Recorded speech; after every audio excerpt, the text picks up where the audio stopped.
তুমি কর্ম করেছো তাই ফল পেয়েছো, কিন্তু একবার ভেবে দেখো তো এগুলো কি তোমার? নিতাই গৌর হরি বল। এগুলো কি তোমার? তুমি নিয়ে যেতে পারবে? দুদিনের জন্য সুখ শান্তি উপভোগ করার জন্য টাকা পয়সা বাড়ি গাড়ি আমরা আমাদের সুন্দর এই যে মানব দেহটা একদিন দুদিনের দেহ নয় তো, সাধনার ধন নয় এটা। খুব গুরুত্ব দিয়ে মন দিয়ে শুনতে হবে কথাগুলো মা। এই দেহটা কিন্তু আমাদের একদিনের সাধনার নয়। দেখতে দেখতে সময়ের সাথে সাথে আমরা বৃদ্ধ হব, তাই না? চোখে দেখবো না, কানে শুনবো না।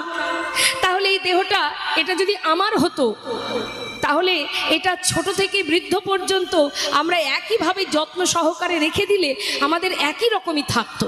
কেন? যতই তুমি দেহের যত্ন করো, যতই সেবা যত্ন করো, যতই তুমি দামি দামি ক্রিম মাখো নিজের যাতে স্কিনটা গুটিয়ে না যায়, গ্ল্যামার নষ্ট না হয়, কিন্তু ধরে